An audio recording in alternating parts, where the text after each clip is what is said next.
Okay, it looks like we're live.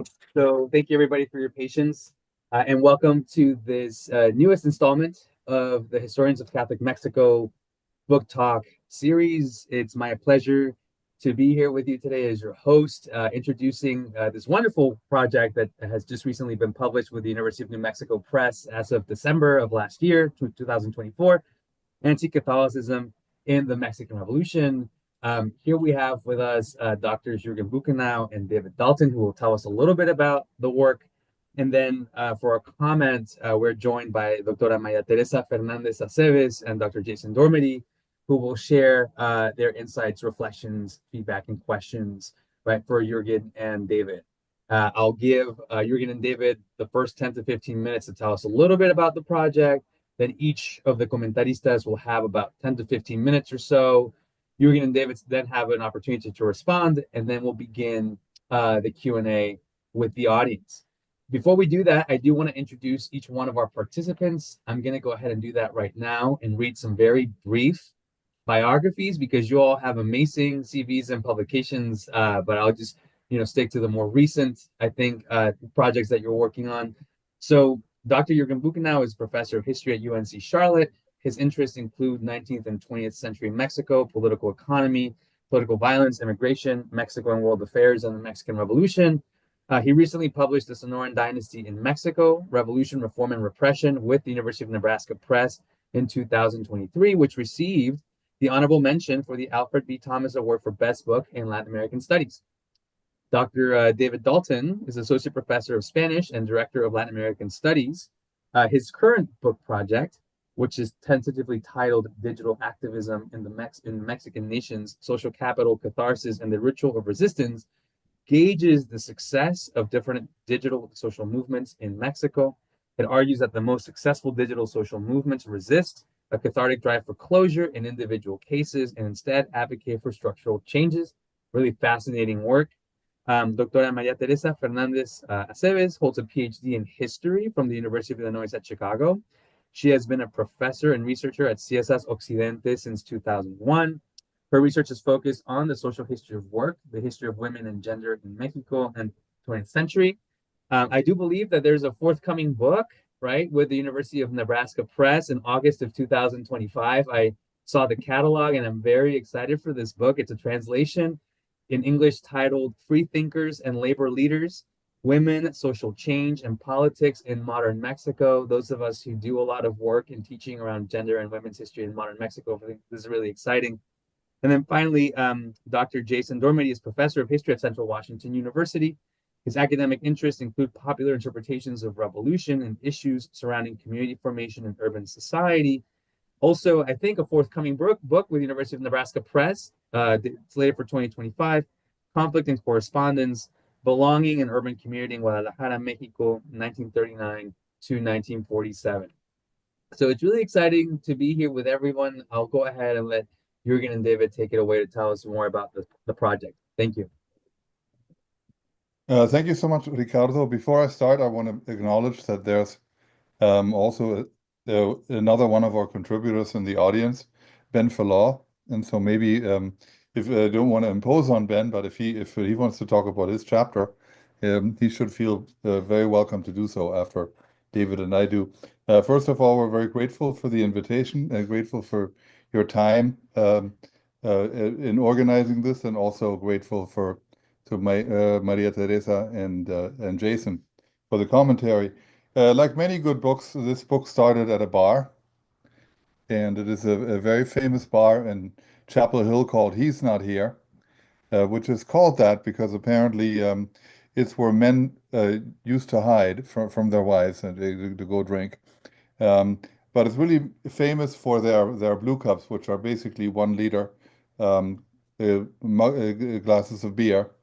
And on Tuesday they're really cheap. So we went there during the Socolas meeting in 2017, which was in Chapel Hill, and David and I were talking about our respective projects and figured out that we both had an interest in religion by studying people who actually weren't religious and who for some reason had basically criticism, let's say broadly criticism of the church and its clergy.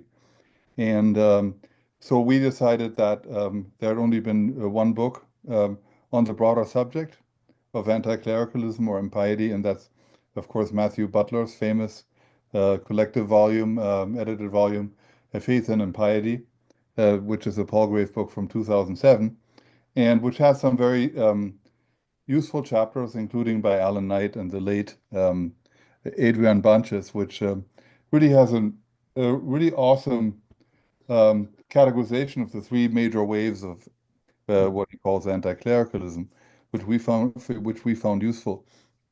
Um, we decided that this needed to be an edited volume, and that basically the new angle that we would find is that it would be interdisciplinary. So rather than going to just historians and basically figuring out the nature of opposition to the Catholic Church in Mexico, that we would also have people from cultural studies and particularly from literature. And so that I think was one important angle that we had, is that we would basically not just use historical sources, but also use literary and art history sources and methods. Um, the second thing that came to mind as we started working um, is that we, of course, needed to have a, a volume that was broadly representative of a bunch of regions and approaches. We actually originally had 9 authors, but then one of them got a major academic job, and that's why we don't have. I think it was the indigenous chapter that fell victim. David will remember, but it's always with these edited volumes.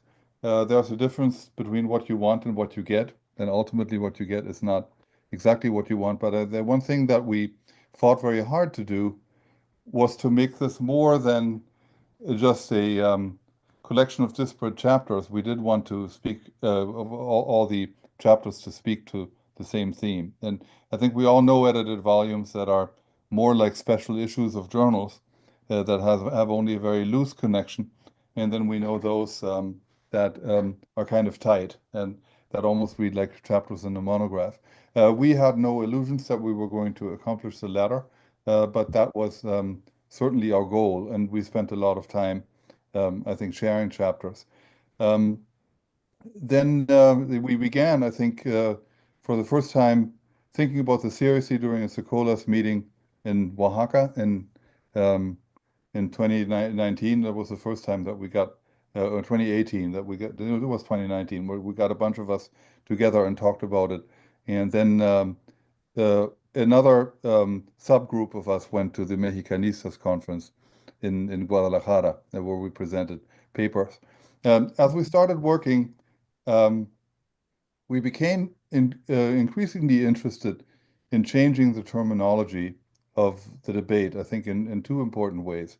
One important way was that we were both still reacting, I think, to some extent, to Jean Mayer's older work, which I think everybody in this virtual room is indebted to one way or another. I mean, his work on the Cristiada as the major rebellion against the revolution in the 1920s has aged very well, even after 50 years, or more than 50 years at this point. Um, but the question that the book raised, because he makes the argument, of course, that the Cristiada was broadly popular, then the inverse question is, how popular is opposition to the church? And of course, our working hypothesis was that anti-clericalism or anti-Catholicism wouldn't have lasted as long as it did if it didn't have popular roots. In other words, if it were just an imposition by liberal elites, and that was what Mayer was originally arguing, that it was really an elite and middle class phenomenon, it would not have played such a large role, nor would have been this recurring phenomenon in Mexican history, which we find, of course, in the Reforma of the 1850s and 60s, and then in the Revolution again, and then, as Matthew Butler reminds us in the afterword to this book, again in the Narco War of the last 20 years, where again the anti-Catholicism, I think, became important. So, in very different ways, the 8 authors in this book and the afterword speak to popular roots of anti-Catholicism. And basically present that in a new light. Um, so that I think is one important common theme that we're speaking to. The other theme, the other important thing is that we prefer a switch of the term anti-clericalism, which is in our mind a more specific word, to anti-Catholicism, which is the overarching term.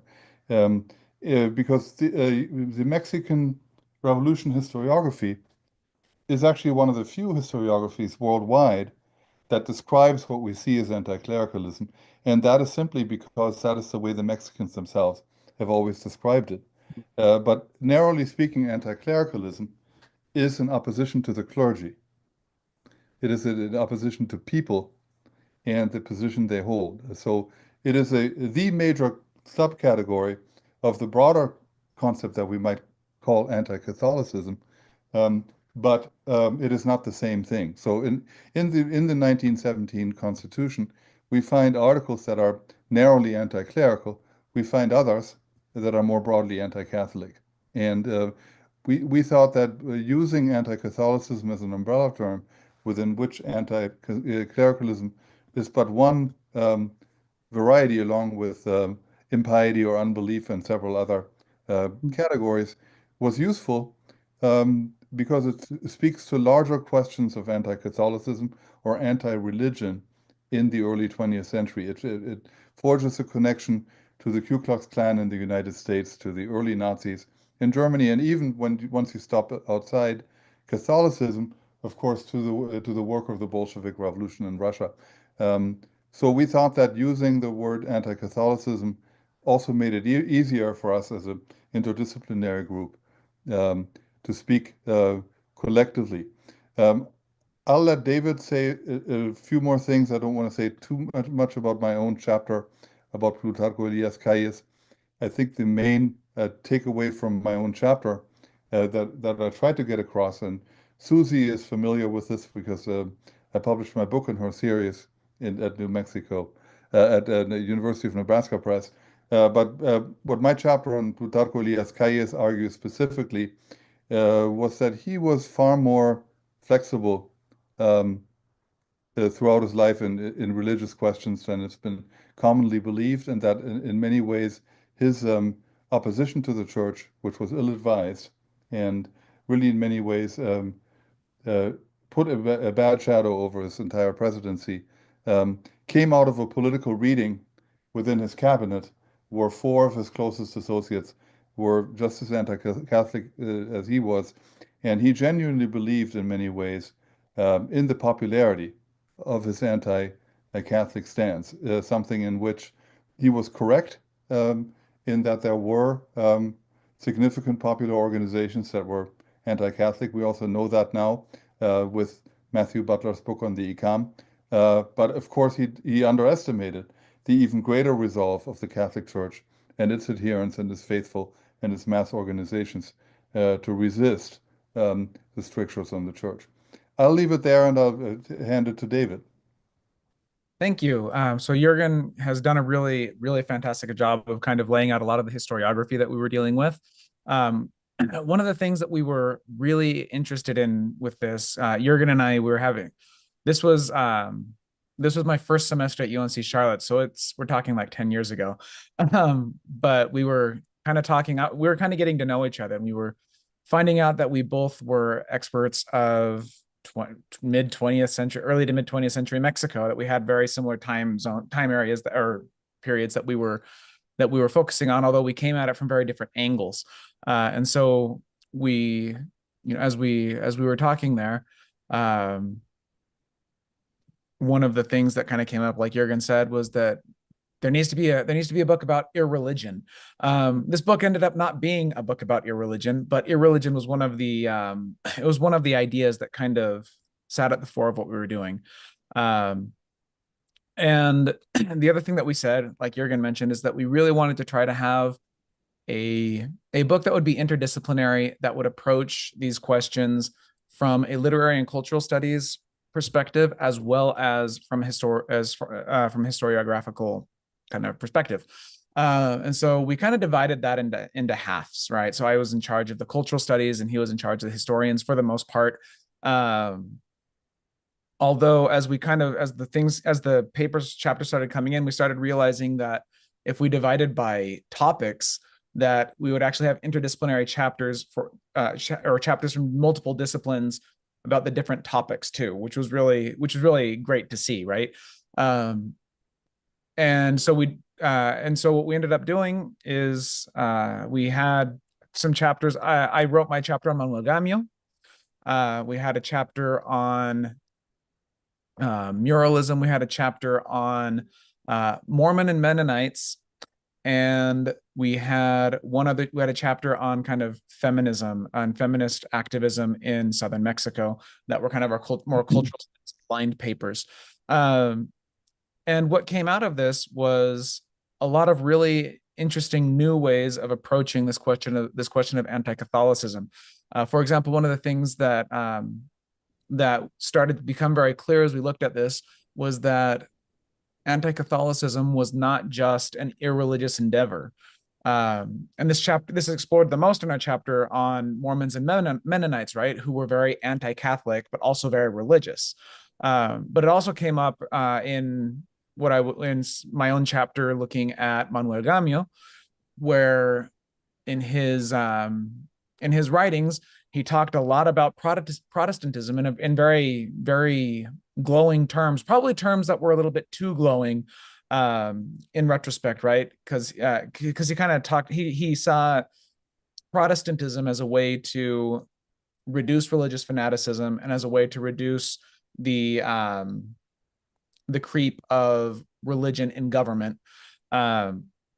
Looked at the United States and at the evangelical churches in the United States as an example for the Catholic Church to follow, because they weren't as heavily involved in policy, for example.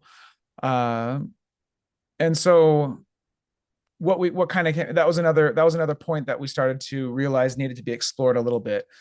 Just kind of how were there religious organizations that were also anti-Catholic, and how did they interface? At what point or in what situations did being an anti-Catholic religious group bring privileges, and at what point did it get you lumped up with the Catholic Church as a religious organization that needed to be kind of controlled?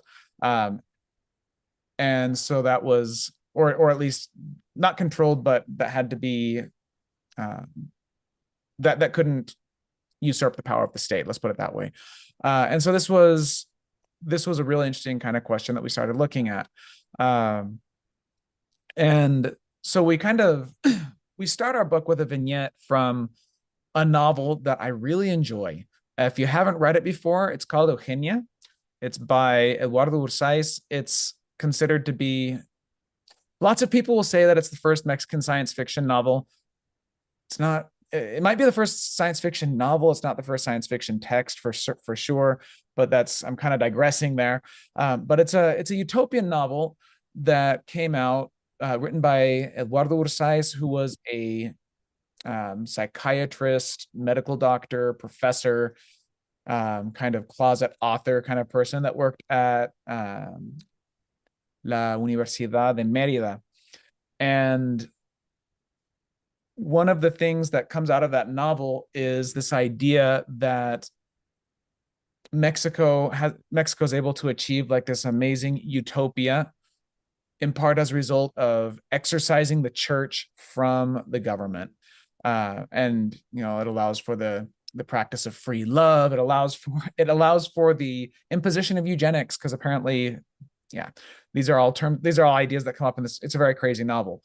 But the central tenet of this novel is basically this idea that in order for Mexico to progress, it needs to completely exercise the Catholic Church from civil society. And then, from there, we kind of start exploring. We start talking about how there were other thinkers that were writing at the same time in kind of utopian terms. Ursais, for a lot of reasons, is not as well known as, for example, Jose Vasconcelos or Manuel Gamio or even Caso, a lot of these other people. And one of the reasons for that could be is that he was in Yucatan. Another reason could be that a lot of his ideas were so radically anti-Catholic and anti-clerical that following the reconciliations between the church and the state, that vein of thought was not followed as much.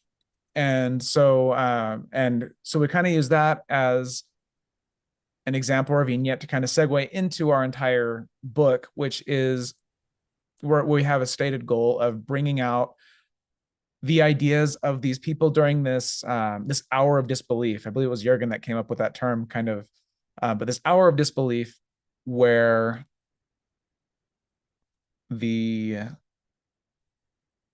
was a lot of power among a lot of intellectuals who were explicitly anti-Catholic, and a lot of their ideas and a lot of their writings, they're not lost, but they aren't nearly as visible or as accessible as those from the other side. And so the goal here was to bring those voices forward.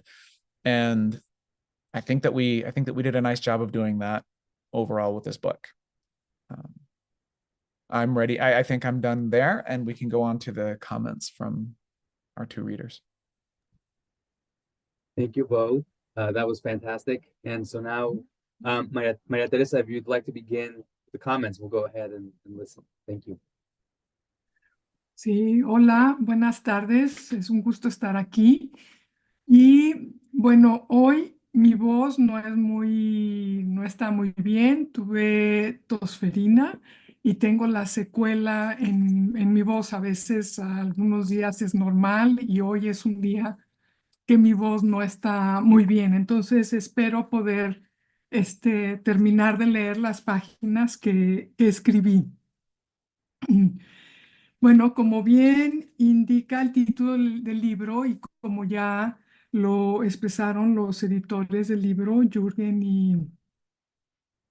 y David Dalton, el eje central de los 8 capítulos es el anticatolicismo en México. Desde una perspectiva multidisciplinaria, las y los autores examinan a profundidad el concepto de anticatolicismo en las 5 primeras décadas del siglo XX en relación con las políticas anticlericales durante la lucha armada y el periodo postrevolucionario. Los editores del libro sostienen, y bueno, aquí voy a leer, citar, el anticlericalismo es un término más estrecho que el anticatolicismo, como ya se expresó, y el anticlericalismo se opone a la autoridad religiosa en asuntos políticos o sociales y se centra particularmente en el clero. Y a lo largo del libro, bueno, se aclara que muchos anticlericales algunas veces fueron creyentes, incluso católicos, en el ámbito privado. Esta obra se nutre de diversas historiografías como la de la Revolución Mexicana, el proceso de construcción del nuevo Estado mexicano en la vida cotidiana durante el periodo postrevolucionario, la educación socialista, la resistencia católica, los movimientos feministas, el muralismo y la historia social de la educación. Pero va más allá al centrar su atención en cómo, cuándo y por qué ciertos actores sociales, como presidentes de la República, gobernadores, intelectuales, líderes religiosos, minorías religiosas, maestros, feministas, muralistas, hombres y mujeres de a pie o de carne y hueso, adoptaron posturas anticatólicas. Una de sus principales fortalezas radica en la reconstrucción del proceso, que yo llamo proceso, que llevó a la consolidación de dichas posiciones, así como en el análisis del contexto histórico en que se desarrollaron. En este sentido, el estudio dialoga con investigaciones previas que abordan 1. La implementación de la política educativa socialista en la década de 1930 durante la presidencia de Lázaro Cárdenas, con aportes claves de Mary Kay Bonn y Susana Quintanilla, y la resistencia católica durante la Revolución Mexicana y el periodo postrevolucionario, campo en el que destacan los trabajos de Matthew Butler y Robert Curley, entre muchos otros. Para enfocarse en el anticatolicismo, esta obra se apoya en el libro colectivo editado por Matthew Butler titulado Faith and Impiety in Revolutionary Mexico, que ya se fue mencionado y publicado en el 2007.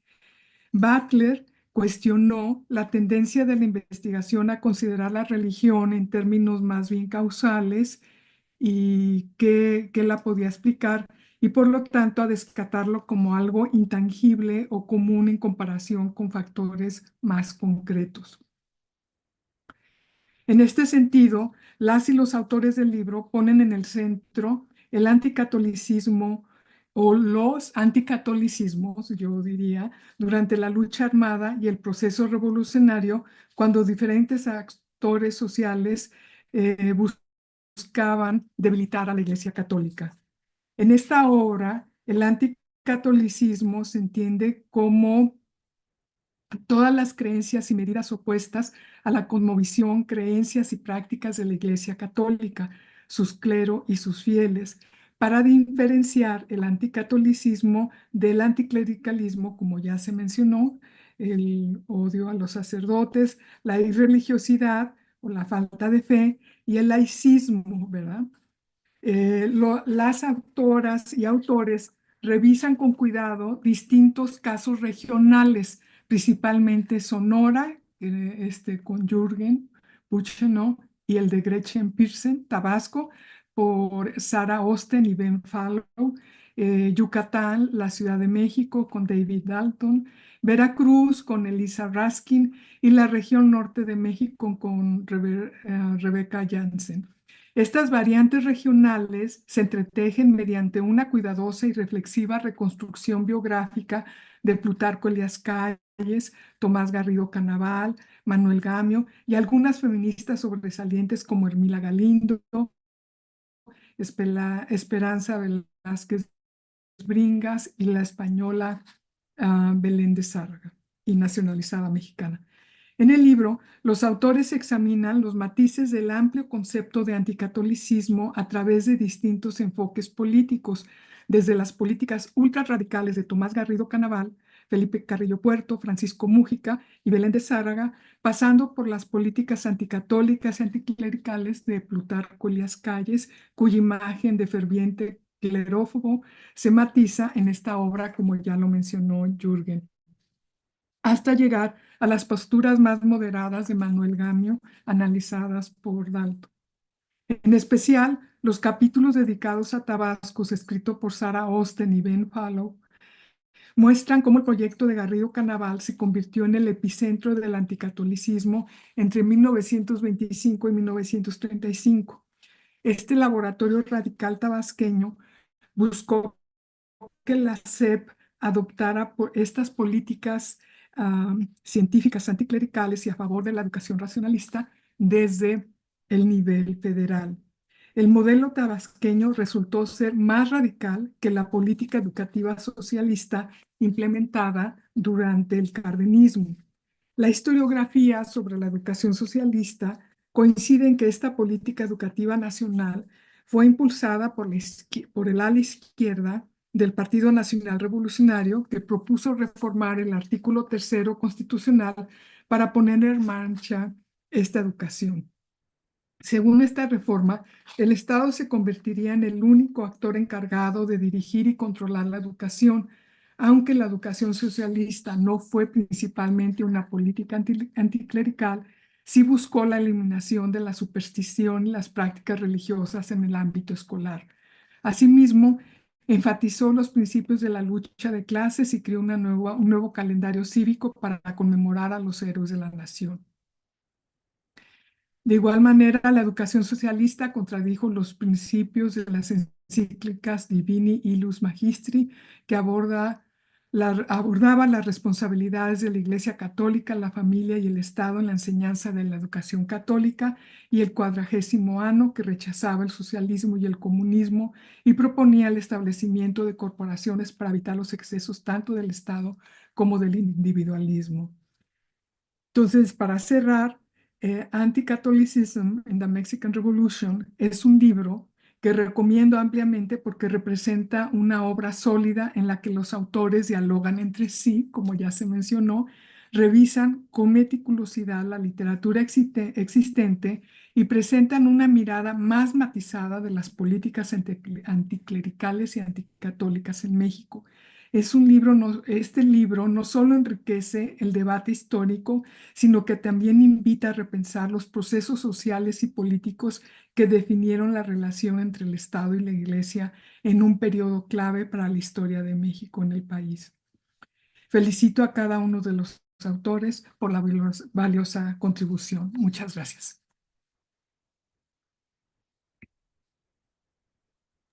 Muchas gracias, María Teresa, por esa reseña. Y ahora escuchamos al doctor Jason Dorman.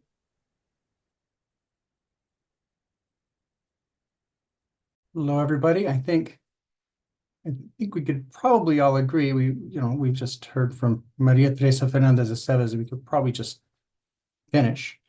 Es suficiente, no? But I do appreciate Ricardo's invitation to participate a little bit. I have some thoughts on the book, and enjoyed it immensely. And when I started the book, I was at first torn. I was at first I was receiving it as if it were intended to be a corrective of too much writing about religion in revolutionary Mexico. When I came to graduate school, however, like Matthew Butler had yet to publish the Faith and Impiety book, and mostly what you could find on big stories regarding religion and the revolution was limited to the 3 Bs: Baldwin, Bastian, and Blancarte. I mean, how could we have a corrective? I was thinking, if authors like, I see Robert's here, if authors like Robert Curley were only just in recent years issuing these great new books that are exploring Catholic political power and participation in the era under consideration here in this particular collection. And of course, I was wrong. There's a couple of you here who I've worked with before, so you know me being wrong is par for the course. And as the chapters unfolded, and I was reading the book, they spoke to really broadening our understanding of secularizers beyond caricature and traditionally received narratives.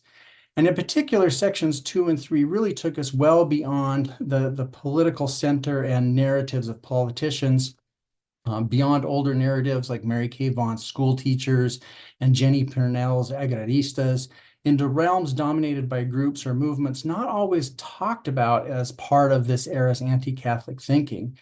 As Matthew points out in the conclusion, this sort of broad and interdisciplinary approach comes with the cost of leaving a lot unsaid, but that in no way diminishes the conversations that this volume supports. As a person who works in mid-century Mexico, just after the time period included in this book, I myself found the book doing the important work of pushing me to think about how the ideas of anti-Catholicism could be carried forward, because I found myself agreeing with the framework, but disagreeing on the assertion that the post-1904 era represented a decline in anti-Catholic thinking. Avila Camacho's I'm a Believer declaration itself represents something of its own challenge to Roman Catholicism. By creating a home for Catholics in the authoritarian state and its mask of the single party, Avila Camacho probably does more to strip the Catholic Church of its potential for social power in the 20th century than any agrarista army did in 1926 or many public school teachers. This volume is great in the nuance that it provides, and I think it can push some of us in new directions.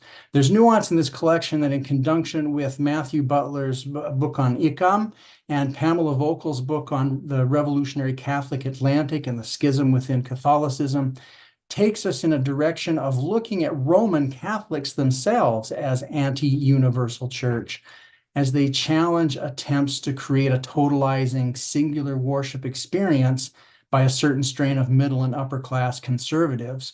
And so as David and Jürgen push us to think about anti-Catholicism, I think it opens up new vistas as it combines with some of these other books of seeing new ways of thinking about anti-Catholicism. And if you do this, Catholics become anti-Catholic by making large C Catholics less small C Catholics, less universal, to play with some of the ideas that Matt Butler has shared. To push the idea of how this book can help those of us in the post-1940s, I want to mention a couple of the chapters. David's chapter on Gamio, for example, draws our minds to how history and anthropology, as products of the secular revolutionary education system, challenged Roman Catholicism in Mexico, but in ways that are unexpected. I'm here thinking of how INA or Conaculta have encouraged and promoted local history and the preservation of folk Catholicism and telling stories that are oppositional to the main narrative of the Catholic Church, and done so in the face of opposition from people like Sergio Méndez Arceo, who opposed folk practice. And at least from what I've studied in Morelos, he also discouraged histories of congregational divisions in the state. And these could be really interesting avenues of exploration for a post-1940 scholars to look at to use this anti-Catholic framework and go forward. Similarly, Jürgen notes that Rerum Novarum, in this chapter, he notes that Rerum Novarum little challenged social realities of the Porphyrian era when it was issued. But I'm also thinking about Susan Fitzpatrick Barron's and how she points out that Rerum Novarum really finds its footing in Latin America and in Latin American priests by early mid-century, as the young boys that were energized by its teaching as youths begin to enter the ranks of the upper clergy. Now, why am I talking about this in reference to anti-Catholicism?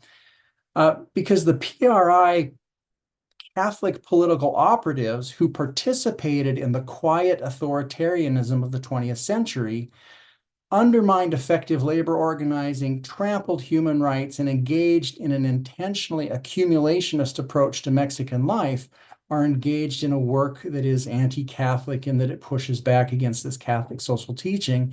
And in their own way, they're engaged in both the large C anti-Catholic way of approaching things, but also that small C anti-Catholic by driving a different sort of worship that used their piety to cover for their power. I see connections here with Sarah and Ben's chapters as social Catholicism also voices had much to say about mass mobilization, workers, violence, and public health, creating tensions that would also make good for post-1940s explorations.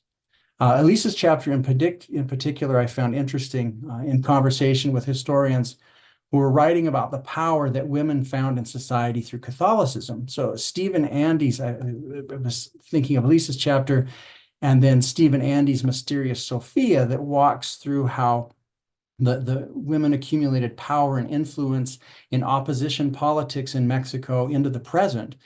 And it really had a power that allowed them a freedom of movement and thought that, and again, kind of drawing on Pamela Vocal, women in liberalism were not always allowed in public spaces. And so my initial thought of seeing the book as a corrective, I had to throw that out the window and say, no, this is a great dialogue. This is a great conversation. It's a wonderful contribution. One reason that I see the book being a useful driver for questions for post-1940 folks is because David, Jürgen, and the participants have done the hard work of defining their boundaries. They take the time to define anti-Catholicism and differentiate from anti-clericalism. They engage well with a good portion of both the Spanish and English literature in the open, but also the footnotes are quite good and very useful in many of the chapters. It's a model of interdisciplinary and thematic variation. They just don't talk about it in the introduction, but they model it throughout. And they establish their justification for the periodization. And they've thought about how broad the umbrella of their argument stretches. And I think these are all things that are necessary to think about how to use a book to continue a conversation. I think all of it will make extremely useful conversations by people who are interested in secularism, religion, church-state issues, debates on the meaning of the 1910 revolution, and the intersection of those topics with a myriad of other things like gender or politics. So I've talked for a moment about things that I felt inspired to think about and that the book pushed me to think about. But the one question I would have as we go in is I would really love to hear what Jürgen and David, and I see Ben is here, perhaps how they would feel where would be avenues for expansion? Where would they like to see future continuation of the conversations on this topic? Where do they want to see the new PhDs from new PhD theses coming out that are inspired by their work? In 10 years, what do they want the Hist's Cat Mex symposium to be that's responding to their book just as they're responding to Matthew's impiety or piety book from years ago. Thank you, Jason. That was wonderful. Thank you very much for those questions and those interventions, and for believing in us being around in a decade's worth of time. Let's hope that's the case, right? So thank you, and I'll allow Jürgen, David, and Ben also, if you'd like to jump in and add something. I'll go ahead and let you guys have a moment to respond.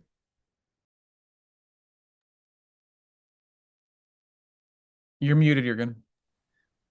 I wanted to see if Ben wanted to add anything from his perspective as a contributor before we did. I would love the editors to speak first, but I would be happy to speak after you and David do. Thank you.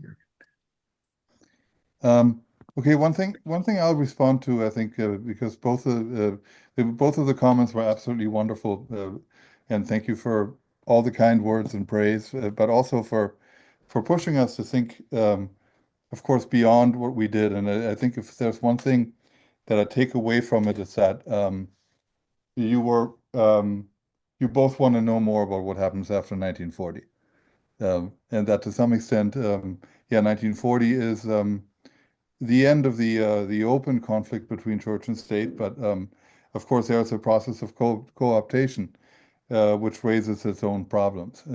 To some extent, of course, this mirrors, I think, the historiography in Mexico that has been, I think, very skewed to this revolutionary era between 1910 and 1940.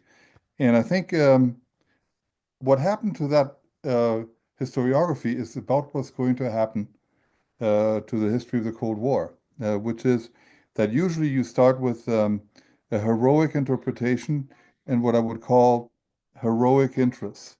So there's an official interpretation of the era for the Cold War, is a revolution to evolution paradigm that's of course been shot by now. And then usually left-leaning historians, and usually secular historians, take an interest in radicals in that period. So we have, I think, a systematic investigation of left-leaning tendencies. When I think about the period that follows, I'm thinking about books like Plaza of Sacrifices by Elaine Carey, or I'm thinking about Eric Zolof's very fine book about The Last Good Neighbor. So I look at the 40s and 50s and 60s, and we don't have the same depth in the study of religion. We have, of course, Jason Dormity's own very good work, and several others, but it's basically a wave that is following the interest of Tanalis Padilla and others in left-wing movements. And I think that's very much what's needed is, I think, on those decades, is almost a religious corrective, and then at the same time that we do that, also an anti-Catholic corrective that allows us to understand the conflict that we described in these decades, how that continues in new ways, and we know that it does. So at the time of the Cuban Revolution, the Archbishop of Guadalajara says, "Comunismo no, cristianismo sí." So it was very much this idea that Christianity in Mexico was a bulwark to communism. But then, of course, those who criticized the Christian church weren't necessarily communists. I mean, that was not the only criticism that I have. And so I'm almost interested in doing a sequel, also talking about Vatican II, because I think there's a lot of unspent energy and a lot of recent, I think, historians and people in cultural studies, I think, who could move us forward. Thanks. So that's that last question that you had, Jason, about kind of where would I like people to be in the future is that's an interesting one for me too. So I think that there are a few things to kind of take with that, and one of them is in some cases I'm not sure. I'm in a room full of historians, so feel free to disagree with me. Sometimes I think that it can be a case where maybe sometimes there could be some very good studies that would not be looking necessarily at what happens in this state, in this state, in this state, right? That could be approaching these questions in a slightly different way. I think that this book, we framed it very clearly from did we say 1910 or 1916, Jürgen? My brain I just drew a blank to 1940. And we had our reasons to do that, right? Because while you pointed out, Jason, that you kind of disagreed with that premise, perhaps, that the yo soy creyente kind of ends things, we saw it particularly as a moment where the hot conflicts are ending, at least. And so I think there could be studies that just kind of go across on both sides of those dates and kind of show how things change and how they stay similar. I also think that there's a lot of room for looking at what happens. Jürgen mentions Vatican II. In the second half of the 20th century, there starts to be a lot of evangelization, very successful evangelization throughout, particularly northern, and then throughout all of Mexico. And when that happens, that creates a lot of anti-Catholics. And it's a very different flavor of anti-Catholicism than, for the most part, what we were looking at in this book. We alluded to it a little bit, but that kind of religious anti-Catholicism really starts coming up as we start getting more evangelization happening. And so I think that a study that looked at that would be fascinating. And, in the conclusion of our book, Butler suggests that he mentions that it would be really interesting to kind of look at how anti-Catholicism is played out in the drug trade. And so I think that all of these are potential areas. I also think that there could be, we didn't really get very much into questions of race and ethnicity as it related to religion. And that's something that needs to be told. I think that's a story that would be very fascinating to hear. And I hate to say this, but I love and hate this. This is an important thing to think about. With a lot of the funding being cut for DEI studies in the humanities, as bad as this sounds, I think that we might be in a time where studies on religious history might actually be particularly competitive for receiving this sort of external funding. Take that as you will, but I do think that there is that we might be at a moment where these kinds of questions, maybe not the race and religion, but some of these other questions might be particularly competitive, and so there might be opportunities for that kind of study to be really pushed forward in these very difficult times. Those are kind of the things that I would really like to look forward to seeing people do in the future. Ben, go ahead. Everyone's waiting for your contribution eagerly.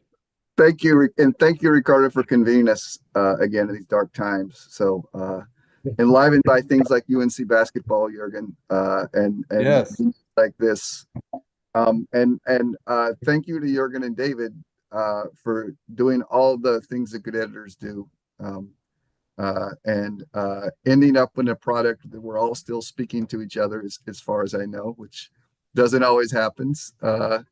And helping an old historian maybe evolve a little bit more, which is not a bucket list, but I felt like I learned a lot from the contributors. And Maria Teresa, thank you for your probably too kind comments. And the work that you've done at Apodaca was one of the things that kind of brought me back to anti-clericalism and gender, which I think is another place to look at, both in terms of masculinity and femininity being can be defined by anti-Catholicism. And I remember conversations with Robert Curley way back in Chicago in grad school about maybe some of the limits that historians both in the United States and Mexico have in understanding Catholicism from maybe a somewhat empathetic perspective. That even people who think of themselves as Catholic in the United States or Mexico might have complicated feelings about the church, right?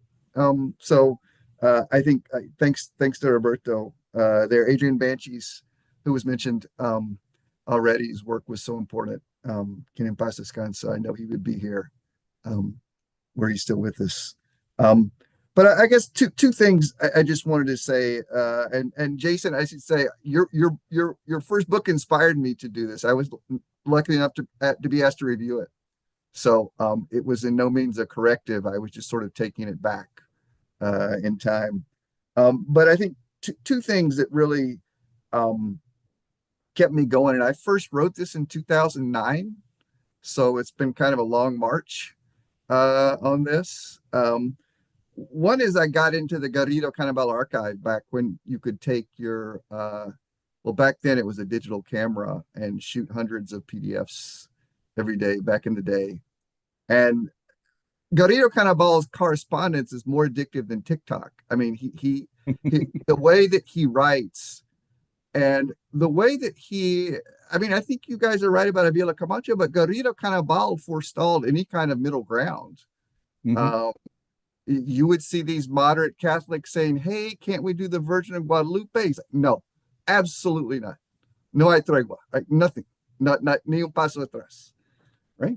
And so, you know, the Garrido Cannibal and the people that wrote to him and cared deeply about what he was doing and identified with it. Those are hard to forget. I remember one woman who was working in the Secretaría de Cultura just after Garrido Cannibal was fired. And she said, all the other women in the office were so happy to take off their black and red and start wearing lipstick again. But she was very upset. And so there were women also that were saw something in Garrido Cannibal, who had his, you know, limits when it came to accepting women as equals. But, you know, there's more there. And the other thing is what's going on in the United States and the rise of what are called the nuns, like no religious affiliation. And, you know, in some ways, these anti-clericals were ahead of their time, I think, because now there's not just anti-Catholicism, but anti-organized religion in general. And I don't think Mexico's over Garrido Cannibal. I mean, the anti-AMLO sentiment that was comparing him to Garrido Cannibal. Of course, now it's Venezuela and Cuba, but back then it was Garrido Cannibal. And then to follow up on this idea of Rerum Novarum not sort of coming to fruition to generate like decades later, Andres Resendez is from Tabasco, and his father is a very well-respected marine scientist. And the reason his father was drawn to science is Tabasco invested a lot in science education.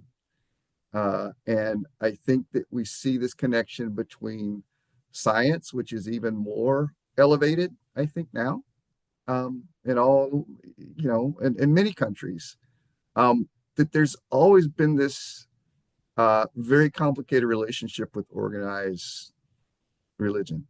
So I would love to see the lasting influence of Garrido Cannibal investigated. Not just Madrazo crashing in the plane when he was president of the PRI, but there's a lot more people out there, I think, who's in the mid 20th century who could never admit it, but Garrido and Garridismo changed their sort of life trajectory. So I think there's more there too. So thank you.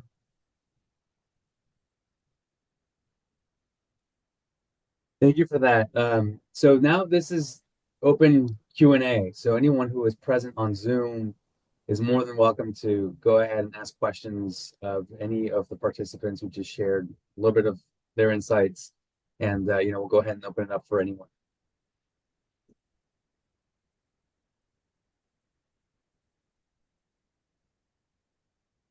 Robert, go ahead. Thank you, Ricardo. And thanks to all of you, the editors, the essayists, the presenters. This has been fascinating. It's very interesting. I have not seen the book yet. I promise to pick it up ASAP. And I'll be really interested to read it.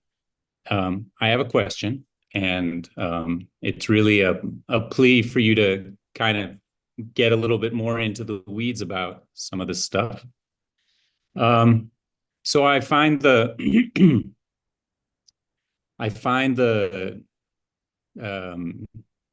sort of the idea of making more precise definitions of anti-clericalism and anti-Catholicism, it seems smart to me. It seems like it always seemed to me when I was writing on these issues that they were very slippery, and oftentimes I'd find myself slipping, but all the time I would find authors who wrote whatever a generation before me slipping back and forth, and so that seems to make a lot of sense. I'm wondering, however, so I guess the short question is, if you could speak a little bit more, any of you, all of you, I'm happy to listen, about anti-Catholicism, how you've imagined it and modeled it, and how it becomes sort of applied and present in the different contributions of the book.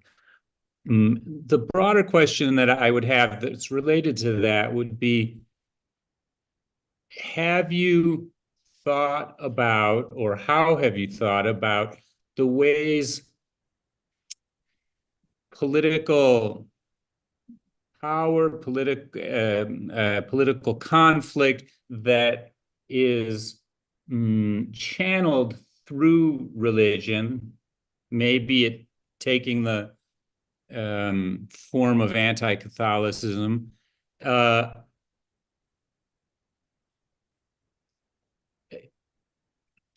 it reflects other kinds of political tension, whether, for example, the thing that really comes to mind to me is social class conflict, but there are others, surely. So I'm wondering, to what extent, when you see anti-Catholicism, you also sometimes see other kinds of social conflict wrapped up in it, or masked by it, or maybe masquerading along openly with it. Thank you. That's a really good question. Jürgen and I talked a lot about this. We had a lot of conversations kind of trying to go back and forth on this.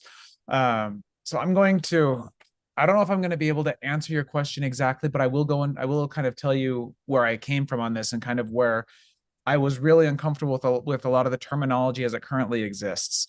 So my first book was called Mestizo Modernity, and my third chapter dealt with the films of Emilio Fernandez. And Emilio Fernandez is anti-clerical.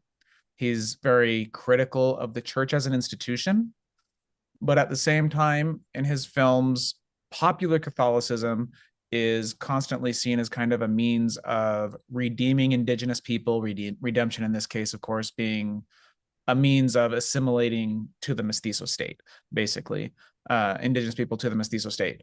And so we have that. And then we have, for example, the Cristiada, right?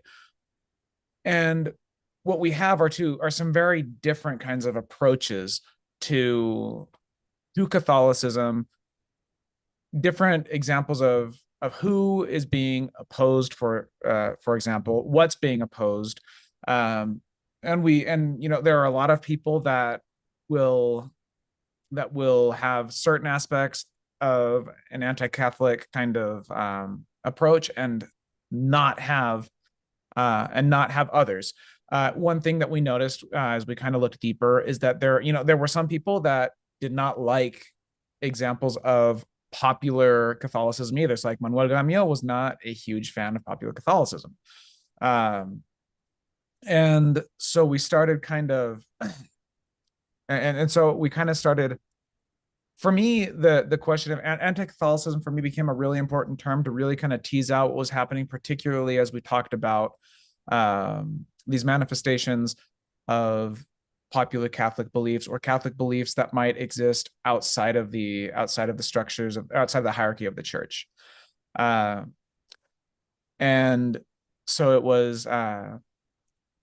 was helpful to kind of to look at somebody like, for example, Emilio Fernandez. You could say he's anti-clerical.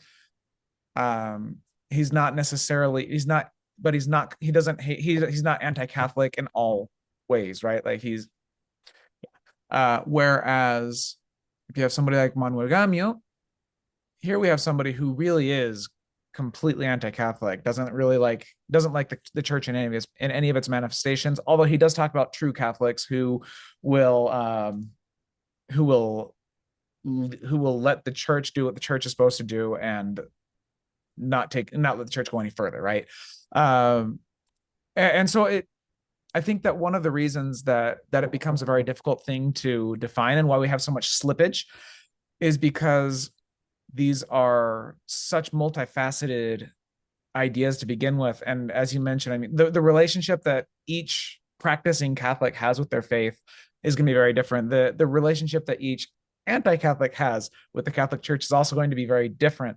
What's okay for one person, one anti-Catholic might not be okay for another. And so it's one of these things where it's important to have a definition out there, and it's important to lay out this fact that we see this as an important term. And I do feel like anti-Catholicism allows us to approach in a much more sophisticated way the very multifaceted way that different people approach the Catholic Church in Mexico. Well, at the same time, I think that by having this term, we're also making clear that this is a dialogue, that this is a spectrum, that this is something where we have to be weighing constantly and looking at where people sit along these lines. You can't just have a black-white dichotomy, right? It can't just be yes or no. And so this was a conversation that we had a lot, right, Jürgen? And we work at the same university, so that made it helpful. We were able to have lots of lunches together and kind of talk about this. Yeah, I think I would just want to add to that, especially Robert, your thinking was also very influential for me.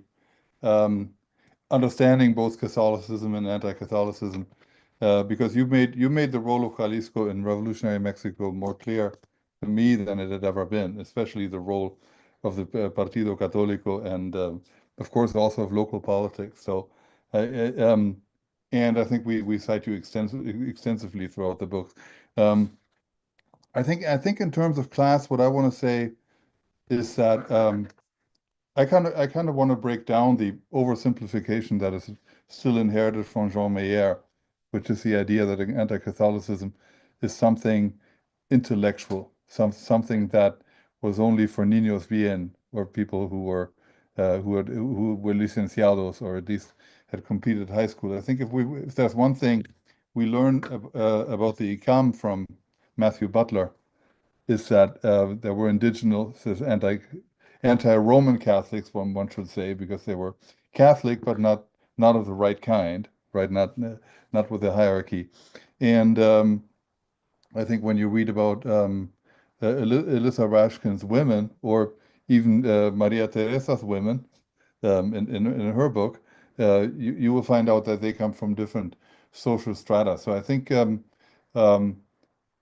what we saw was basically an oversimplification that attributed the religious, I think, to the female in the lower class and the irreligious to the male and the upper class. And so we wanted to break that down and basically show that it was a lot more contingent and that it was also, as we all know, very much a regional story. And even within states, even within Michoacan, it could be a different story depending on where in Michoacan you were. So we're not, I think sometimes when you're basically dealing with historiography, it takes one group of authors to break down the old framework. I don't think that we're yet at the point that we have the new framework, and that's probably where new studies in the future will come in.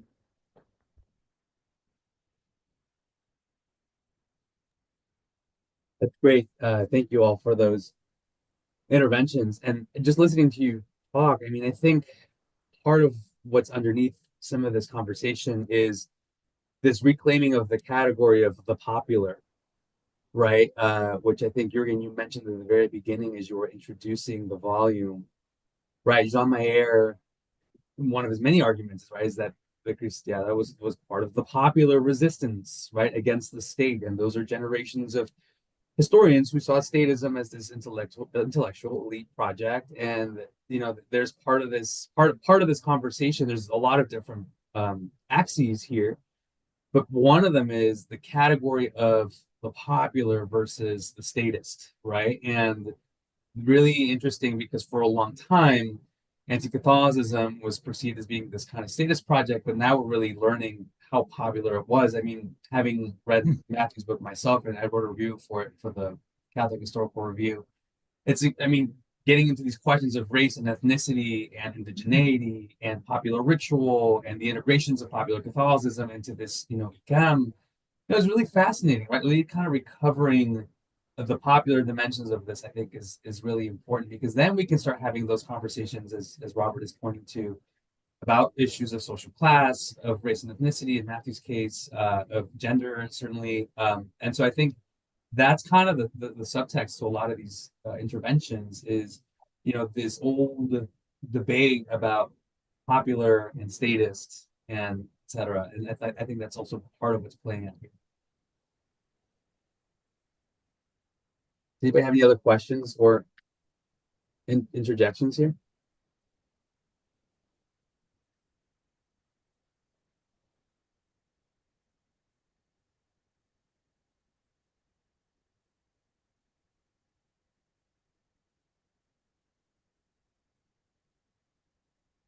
I wanted to ask, just kind of backing up a little bit from the debate in the intellectual contributions aspect of it all.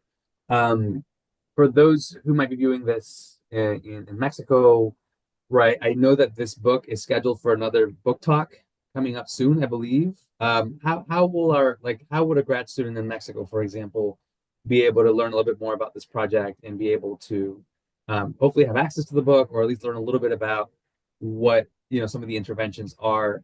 That's definitely one of our goals as a network to try to expose people working on both sides of the border to the new scholarship, right? And so, how would you all say, for any new and rising scholars, how might they have access to the book and its contents? Well, I wish we had another book talk, but I'm actually not familiar. I'm not aware that we do. And so, what's Yeah, that? Oh, the one at Socolas, right? Yeah, we have. Yeah, Socolas. Yeah, there's one in Mexico City. That's right. Yeah, Yeah, that's right. that's We what do I have saw. one. So, and of course, there's the question how many people from Mexico will be there. Well, actually, as a local arrangements person, I know that out of the 500, about 70 or 80 are based in Mexico. So that it's not as many as we wanted. We didn't think that many gringos would travel, but it's what in the end happened. But yeah, I think it's important to. I think it'd probably be important to do a presentación de libro at a university that was basically more accessible at a place like maybe the UNAM or something like that. Um, I think another possibility, of course, is to get the book translated in Spanish and published, which, as you know, is a huge undertaking and big, but that might be another good way, is to actually make it accessible because, of course, both the language barrier and the barrier of getting the actual book is considerable. Yeah, I mean, I'd be willing to take. We got lots of author copies. I'd be willing to take some to libraries in Mexico. I'm not sure how helpful that would be, because I'm not sure. I mean, it would be useful in the library that I got it to, but yeah, I agree with Jurgen that if we could get it translated and get it published somewhere in Mexico, I think that'd be fantastic. And it's a huge undertaking, but it's there are ways that it can be a little faster now than it used to be. So, yeah. I think that the book talks are always really great. At least ways of introducing the audience to what's happening. And Robert is asking about Secolas, and that's going to be in April. I think it's the 24th of April until the 26th. It's a Thursday through a Saturday, and it'll be at the Instituto Mora in Ciudad de Mexico, and I know several of us will be there participating. So, hopefully if people are around, they're able to go. And yes, I saw that this is where I remember that Jurgen's book talk, or the Jurgen David's book talk. I think it's scheduled for that Saturday or something. It's one of those later sessions. But it's good. I mean, I'm glad, like, that's another opportunity, I think, to really, get scholars there, plug into these conversations. I often find that it's not too much the language barrier, though that's certainly an issue in some cases, but it's even just more like structural things, like the cost of books and even just travel. And we all know that conferencing is now going to be a lot more difficult, unfortunately. But yeah, I mean, I really appreciate the will and everything, and we're certainly trying to get the word out. But just because I think one of the great things about this book I'm hearing too is the wonderful regional components to this, and kind of some more of the local and regional historical aspects. And I feel like so many of the current grad students and early career scholars who we talk to through East Cap Mex like are doing this kind of more kind of regionally minded work.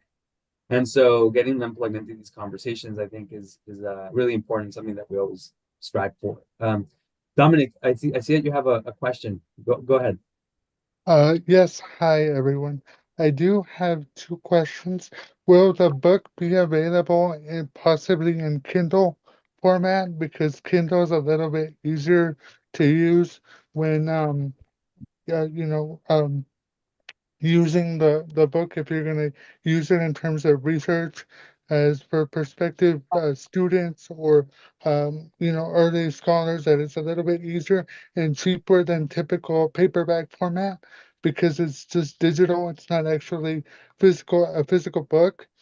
And my second question is more geared towards I actually did a digital project looking at the Cristiada itself, and I was interested in specifically this book talk because of the anti-clericalism aspect during the post-revolutionary period that the scholars mention, and I was looking into if the professors had any possible suggestions of how they would like to further see this topic explored in terms of digital humanities and using digital humanities because, as we all know, this topic, especially anti-clericalism and La Cristiada, as we all know, the anniversary of La Cristiada is happening next year, and I would like to see if any professors have any suggestions or advice as to what would be a good way to move a digital project forward in time while also looking back and focusing on the anti-clericalism to build up as context for this coming conflict that would happen in the late 20s and early 30s. Thank you, Dominic. And by the way, we did a post about your project on our social media. And so anyone who's curious, it's a wonderful project. Dominic Guerrero and also Lucio Sullivan too, within the last 2 years have done these amazing projects on visual media around the Cristero War. And so feel free to look through it on our social media as well, or we could always link you all to that if that's of interest. But curious to hear answers to the questions. So, in answer to your first question, Dominic, the book is available on, you can get an ebook right now. You can purchase an ebook through the unmpress.com. It's a little expensive. It's $29.95. But it can be purchased as an ebook. So And that's Kindle too. Yeah. okay. And I wasn't sure about Kindle. I knew that it was definitely, you could definitely get the PDF ebook. So those are options. And so that I do think that's an option that we can keep in mind. I mean, it's still kind of expensive, but that's just kind of the way that's kind of I mean, as things go, $29.95 is not so expensive. I have written books that are like $100, so it's I think in terms of the digital humanities question, I think it's an important one. And of course, all of us Mexicans were up in arms when it looked like the Investigaciones Políticas y Sociales could no longer be accessed at the AGN. And of course, now we've got the Trump regime. I will not call them an administration. I refuse to use that word. It says that they are far too unserious to be called an administration. But the Trump regime is beginning to scrub websites and, of course, evidence. And I think the larger question, and this is probably way larger than historians of Catholic Mexico, is whether we will have crowdsourced, basically document collections that are sourced in all kinds of materials. It could definitely be. I mean, I worry that someday the JGWU project on their Cold War project will go away, or that even access to some materials in the presidential libraries will be limited, and that maybe one of the bundles of energies that are left in us, and it's certainly not much right now, might be directed at basically having at least a teaching library of historical resources with some essential documents that are not hosted on a university server or a government server, where they could be taken down. And that would be simply for the purpose of basically having, yeah, essential. I mean, you could never be comprehensive in this, but if you could find 500 or 100,000 documents on church-state issues in the 20th century, maybe 500 or 1,000 documents on the student movement in Tlatelolco, I think that would be a really important public service. I don't know who's going to do this work, but our survival of the field may depend on our ability to resist efforts to erase our history. Yeah, and before we sign off, I mean, to Jurgen's point, that was one of the very first conversations we had when East Mex was first established in 2020, summer of 2020, in the middle of the pandemic. We had several Zoom meetings about starting a digital archive, a digital repository for the purposes of research and teaching. Many of our colleagues in Mexico are already doing some of this work through their collective workshops and working groups. And some of them have, even gone through issues of copyright and figure out ways to work with archives and archivists for this. So the conversation is certainly not alien to HisCat Mex. And during the pandemic, we had no idea how long we're going to be doing things virtually for, which is why we were having that conversation. And I think for the purposes of creating teaching materials, particularly around a particular theme, like Dominic's exhibit on the Pisteros, or something on anti-Catholicism, or something on the Centenario of 1929, or something like that. I mean, those I think are definitely feasible projects that we can think about collectively as a group if people are willing to have those conversations, right? Or I mean, just throwing it out there because it is something that we've talked about, and I think a lot of us would be interested in maybe thinking a little bit more. But anyway, that being said, I know it's getting late. People have to leave. So I just want to thank everyone for taking the time to be here. This was a wonderful conversation. I really enjoyed the comments from the commentators and also just learning about this project in general.